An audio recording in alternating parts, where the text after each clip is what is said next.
भजो नित्य गोविंदा नित्य गोविंदा.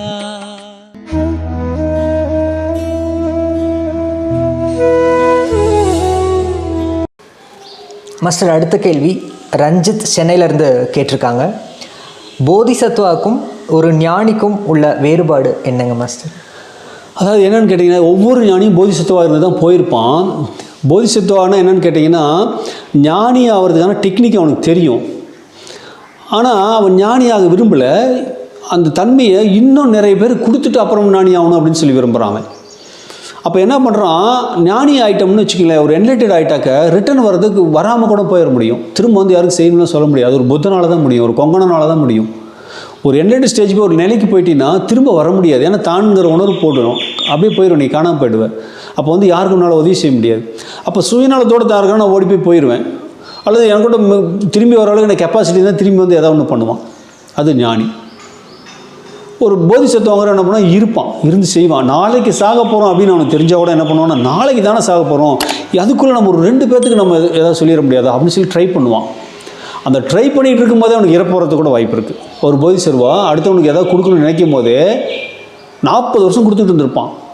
இன்னும் 4 நாள் தான் பெண்டிங் இருக்குது.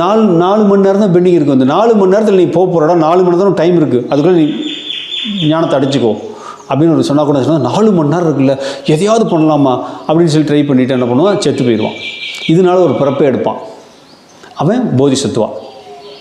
ஆனால் ஞானிங்கிறவன் அப்படின்னு கேட்டிங்கன்னா, அவன் யாரை பற்றி எதை பற்றி அவனை பற்றி பார்ப்பான். அந்த எஜ்ஜு அடையன்னு போயிட்டு பார்ப்பான், அந்த எஜ்ஜுக்கு போயிடுவான். போனதுக்கப்புறம் ஒரு சிலர் திரும்பி வந்து இங்கே ஏதாவது செய்வான். போன 3/4 பேர் திரும்பி வர முடியாது போயிடுவான். ஏன்னா மீண்டும் தன்னுணர்வுக்கு வர முடியாத மாதிரி ஒரு சூழல். ஒரு ஆனந்தத்தில் இருந்தால் திரும்பி வர முடியறதில்ல.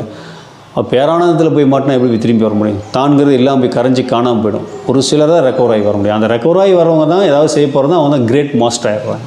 ஒரு புத்தா, ஒரு கிருஷ்ணா, ஒரு ஓசோலாம் அந்த மாதிரி ரெக்கவர் ஆகி வந்து செஞ்சவங்க. அவங்கள மாதிரி 1000 பேர் இருந்திருக்கிறாங்க, ஆனால் ரெக்கவர் ஆக முடியாமல் போயிட்டாங்க. அதனால தான் புத்தன் காலத்தில் தான் இந்த வார்த்தையை வந்து போதிசத்துவங்கிற வார்த்தையை புத்தன் காலத்தில் தான் வந்து புத்தன் தான் அதை அனலைஸ் பண்ணான். எல்லாம் போகிறான், அவன் பார்த்துட்டு அவன் பாட்டுக்கு போயிடுறான். திரும்பி அவனாலே வர முடியல. எவனோ ஒருத்தன் வரான், வரது பார்த்தீங்கன்னா 1000 வருடங்கள் கேப் வரும். 500 வருஷம் 1000 வருஷம் உட்காத எவனாவது ஒருத்தன் வரான். ஒரு ஏசுநாதர் வரான், முகமது நபி வரான், கிருஷ்ணர் வரான். கிருஷ்ணர் வந்து எத்தனாயிரம் ஆண்டுகள் கழிச்சு தான் ஒரு ஏசுநாதர் வரான். ஏசுநாதர் வந்து எத்தனாயிரம் ஆண்டுகள் கழிச்சு தான் ஒரு முகமது நபி வரான்.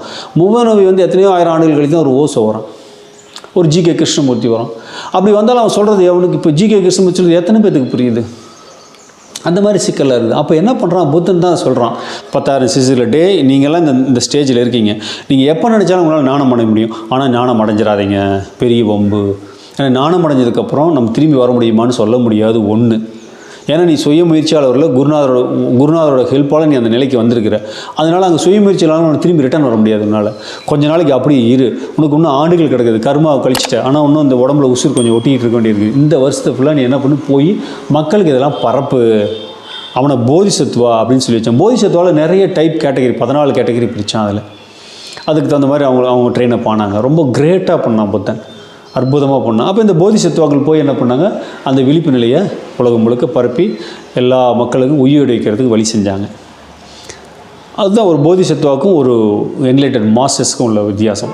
என்லைட்டட் மாஸ்டர்ஸ்க்கு அப்புறம் போதிசத்துவாக்கும் என்லைட்டட் மாஸ்டர் ஒரு முக்கியமான ஒரு வித்தியாசம் சொல்லலாம். போதிசத்துவம் என்ன பண்ணுவான்னா, ட்ரையை அப்படியே அத்தனையும் கொடுப்பான். அவனுக்கு தெரிஞ்ச எல்லாத்தையும் சூத்திரங்களை அப்படியே ஓப்பன் பண்ணி கொடுப்பான். எதையும் ரகசியம் வைக்க மாட்டான், மறைக்க மாட்டான், மாடிஃபை பண்ணுவான், அப்படியே ஓப்பன் பண்ணி விட்டுருவான். ஆனால் ஒரு ஞானி அப்படி ஓப்பன் பண்ணி விட மாட்டார். ஒரு ஞானி எடுத்தோடனே விழிப்பை பற்றி உனக்கு சொல்லிக் கொடுக்க மாட்டார்.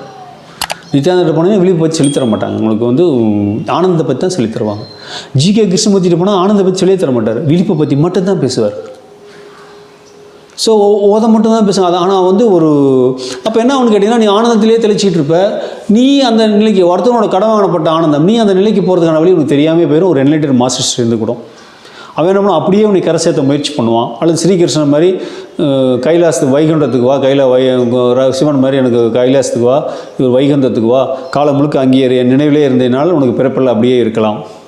ரைட்டு, எப்போவாது உன் நினைவு தரும்போது நீ மீண்டும் கீழே தள்ளப்படுவாய், மீண்டும் மனித உருவில் ஏற்படுவாய்.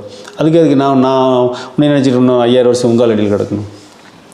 போதிசத்துவம் அப்படிலாம் செய்ய மாட்டான், ட்ரையாக கொடுத்துருவான். அந்தாடா நான் கண்டுபிடிச்சது இருந்தா எனக்கு தெரிஞ்சுது, எனக்கு முன்னால் நீ போகிறனப்போ பொச்சை பிடிச்சி தள்ளுவாங்க, அவன் பின்னால் எனக்கு அவனை பொச்சை பிடிச்சி தள்ளி போடான்னு தள்ளி விடுவான். எவ்வளோ பேர்த்த முடியும் தள்ளி விட்டுக்கிட்டே இருப்பான். அதை செய்கிறது போதிசத்துவம். ஆனால் ஞானி என்ன பண்ணால் ஒரு இடத்துல போய் நின்றுக்குவான், இருக்கவங்கள வலித்து அப்படியே எடுத்து கொண்டாந்து தங்கிட்ட வச்சுக்குவான். வாங்க வாங்க எல்லாம் வந்து இருந்துக்கு அப்படி வலிச்சு எடுத்துக்குவான். மேலே நின்றுட்டு கீழே இருக்கவனை கைப்பிடிச்சி தூக்குறது ஒரு ஞானி, கீழே இருந்துட்டு தனக்கு கீழே இருக்கவனை மேலே தூக்குறவன் போதிசத்துவா. அதுதான் வித்தியாசம். ஞானி முதல்ல மேலே இருக்குவான், கை பிடிச்சி உங்களை தூக்குவான். போதிசத்துவம் அவங்களை ஒவ்வொருத்தரும் மேலே பிடிச்சி மேலே ஏற்றி விட்டுகிட்டே இருப்பான். அவன் யாரை பற்றி கவலைப்பட மாட்டான். நீயும் மேலே போயிட்டு கை கொடுக்கலன்னு வருத்தப்பட மாட்டான். ஏன்னா நீ கை கொடுக்குற நேரத்தில் இன்னும் 4 பேர்த்த மேலே ஏற்றுறது பார்ப்பான். இவ்வளோ தான் 2 பேர்த்துக்குள்ள வித்தியாசம். நன்றிங்க ஐயா.